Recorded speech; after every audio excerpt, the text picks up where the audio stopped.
We've presented many stories of family members separated from one another who were miraculously reunited, but none where the odds of this happening were as great as in our next story. We tried to calculate those odds by taking all the telephone numbers in America and putting them together in every possible combination of 2. And frankly, it would take me longer to read the answer than for you to watch this amazing story.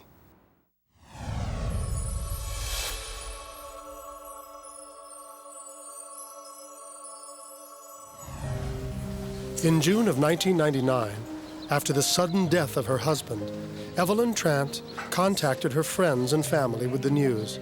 But there were 2 longtime friends she couldn't locate. Well, I just happened to think we need to get in touch with Ronnie and Johnny Godsey. You know they'll want to know. I'll go call them.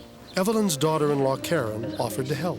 Karen, I'll find it. Don't you worry about a thing. I'll go do it right now. So we just called director assistants, and I'd asked if they had a number for a Godsey, Ronnie or Johnny, because I figured one could get a hold of the other. Do you have either one of them listed? But there were no listings available for a Godsey with either first name. Oh, well, do you have anything with an R or a J or maybe a middle initial? She explained to me she had 1 million Godseys, and that I couldn't just narrow it down by using somebody's middle initial. Oh. I said, well, pick somebody who looks related to them, like she would know who's related to somebody. Okay, well then can you give me 2 names, please? She gave me a David Godsey out of New Orleans, and she gave me an Eric Godsey out of Lake Charles. I guess assuming that we might find somebody related in a different area. Okay. Any luck? No, not yet. I'm gonna try this person now. Karen called the first number and reached David Godsey in Houma, Louisiana. My wife and I were watching TV, and the phone rang. And this lady told me she was looking for a Ronnie or a Johnny Godsey. No, I'm sorry, I don't know anybody by that name, but I can help you out. Well, he didn't know them, but he was telling me how you look for somebody on the internet. Yeah, I've had a lot of practice. He had lost track of his son, and he'd been looking for his son for 26 or 27 years. You've been looking for your son for 26 years? Wow. I'm very good on computers. That's where I've been looking the internet lately. When David was 2, his mother and I, we just had some disagreements, and we couldn't live together anymore. So we decided for the children, best thing would be for us to separate. And she moved back to California, and then I lost track. Once I lost track of him, that was it. David kept trying to find his missing son, but a personal tragedy pushed him to step up the search. I had an older son, and he was killed in 1989, and that was a great loss to me, and it made me want to find David even more. So that's when I really started looking harder for David. But after several years, it seemed like his son had vanished from the face of the earth. It was heart-wrenching because you're going, gosh, you know, here this guy is looking for somebody all this time. And he wished me luck, I wished him luck, and got off the phone and decided to call the next person on the phone list, which was Eric Godsey. What if we go to the Boulogne Rouge and get some catfish? That sounds good. Well, we were just sitting there, trying to figure out what to do. When the phone rang, my wife went in the hallway to talk to whoever was on the phone. Hello? Hello, my name is Karen, and I'm looking for either a Ronnie or Johnny Godsey. No, I'm sorry, there's no one here by that name. So I didn't get to hear too much of it, but when she came back in the hallway, what I heard her saying was, let you talk to my husband. Sure, 1 second. Here it is. I don't know, asking if you know your family. Yeah, hello. And she put her husband on the phone, and he suggested that he didn't know his family. He'd never known his father because they'd lost track whenever he was little. I haven't seen my father since I was 2 years old, and I don't know anyone on that side of my family. When he was saying those things, I just got chills. It was kind of like, whoa, you know. She said, well, you know, I just got off the phone with a man that hadn't seen his son since he was 2. You said his name's David Godsey. He explained to Karen that he had spent many years during his childhood searching for his father. Do you have a phone book I could use? Let's look at for a minute. Yes. Whenever I was younger and my mom, we used to travel up to see my grandmother up in New Hampshire. Everywhere we stopped, I always looked in the phone books to see if I could find any Godseys. But he ended his search after receiving some devastating news. Back when I was about 16 years old, there was a plane crash up in Washington State, I believe, that killed a bunch of military personnel. They had printed the passenger list in the newspaper. On the list, there was a man named David L. Godsey, and that's my father's name, David Lewis Godsey, and my mom had seen it, and she'd pointed it out to me, and it just really was kind of heartbreaking. You know what? If I give you this person's phone number, would you please call him and I'll give you my number and call me back? I just have the strangest feeling. I really think this could be your dad. Why are you doing this? With the alarm in the son's voice, I was afraid that he would not call his father, and we didn't want to lose this. We felt like we had something. I think this is great. I can't believe it. And so Karen called David Godsey again, only to receive some sobering news. No, I'm sure that's not him. I'm sure of it. His name is not Eric. It's David Edmond. And that's the listing that I had. The phone number was in Eric Godsey. The facts seemed to match, but the names didn't. The surprising conclusion, when it's a miracle, continues.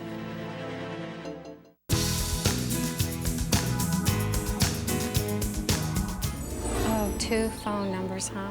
While trying to locate 2 friends of the family, Karen Trant was given the names of 2 men living in separate parts of Louisiana. Okay. When she called them, she discovered that each of them had also been searching for a long-lost relative. Hello? A father for his son and a son for his father. Could these 2 random names be the start of a reunion? Karen felt that the answer was yes, but unfortunately, the names didn't match. No, I'm sure that's not him. I'm sure of it. His name is not Eric. It's David Edmond. And maybe he decided to change his name. Maybe he didn't like Edmund. I said, I don't know if I'd like Edmund. While they were talking, the young man in Lake Charles gathered up his courage and called the number he had been given. And I got an answer machine, so I left a message. Yes, I'm trying to reach a David Godsey. This is concerning your son. Could you please return my call? At that same moment, Karen was busy convincing David to call the number in Lake Charles. No, I'm sure that's not him. He said his son didn't live in Louisiana, because last he knew, his son was in California. But he finally agreed to call. Well, I'll try it, since you've gone to the trouble. Okay, here's his number, and then would you call me back and let me know if it is him? Okay. Thanks a lot. I appreciate it. Bye. After I got off the phone with Karen, I listened to his message. I'm trying to reach a David Godsey. This is concerning your son. So I called him up. Hello? Yes, this is David Godsey. I received a message on my answering machine saying that you might have some information about my son. Yes, sir. Have you been talking to Miss Karen? Yes, sir. Well, my son's name is David, not Eric. No. My son's name is Eric. I'm David. Where are you from? I'm from California. California, that's where my son's from. Okay, let me ask you a question. Do you have 2 sisters? Yes, I do. One named Wendy and one named Sandy? Yes. He said, well, hello, son, this is your dad. And we were both so, we couldn't think of anything to say. Hello, son? Yeah, hello, Dad. It was just wonderful. Like it just filled something in my life, knowing that I do have a dad and knowing that he wants to know me. I know they're talking. It's gotta Meanwhile, be him. Karen and her family were anxiously awaiting the news. Oh, I hope so too. Wouldn't that be great? Oh, the phone. Oh. Hello? Is it him? Yes, it is him. It's him. It's him. I can't believe it. Hold on 1 second. It's him. It's the father. Oh. We were yelling, and it's the father, it's the son, they're related. And I was yelling, the phone's listed in the grandchild's name. She was tickled to death that she had been a part of and being able to help bring 2 people back together after so many years. And she says, she said, I've watched TV programs or seen it on the news where people find a relative, a long-lost relative that lived 50 miles away from them, and they never knew it. She said, but I never thought I'd be part of something like that. On July 4th, 1999, father and son were reunited for the first time in 26 years. We just walked up toward each other and gave each other a big old hug. How have you been? I've been looking all over for you. One of the amazing things about it was that I was dressed in a checkered shirt with jeans and cowboy boots. He was wearing almost the exact same thing, and we didn't know what we were going to be wearing, and he looks so much like me. While David and his father continue to spend every available moment together that they can, neither of them had ever met the woman who had brought them together. And so, it's a miracle arranged for them to finally meet. I'm David. Hi. It's just a miracle that we were brought together. We may have not ever found each other if it hadn't been for Karen Trent. This is me. Hello. They keep telling me thank you, and I'm going, I didn't do it. I could not have done this intentionally. Obviously, I couldn't find Ronnie and Johnny, and that's who I was looking for. You guys look alike. Yeah. You don't know how much we are alike. Everybody has their job, and you go through your daily life, and you don't know that you affect other people, but you affect other people every day. Okay, well then can you give me 2 names, please? The operator, she'll never know that she got a father and son that had been looking for each other. She'll never know that that wasn't just an everyday, in the life of an operator, one more phone number that she gave out. No, I'm sorry, I don't know anybody by that name, but I can help you out. I've been looking for my son for 26 years. To me, it is a miracle because you couldn't do it on purpose. We couldn't have made the connection. It had to have had a bigger hand. I think I just made a connection. The operator gave me 2 phone numbers. Karen was a godsend. Here goes. There had to be a reason for her to call me and for her to call David and for us to get together like we did.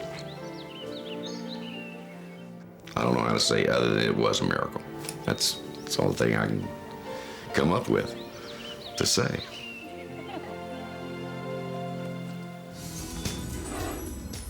Karen Trent brought together more than just a father and son. She helped reunite an entire family.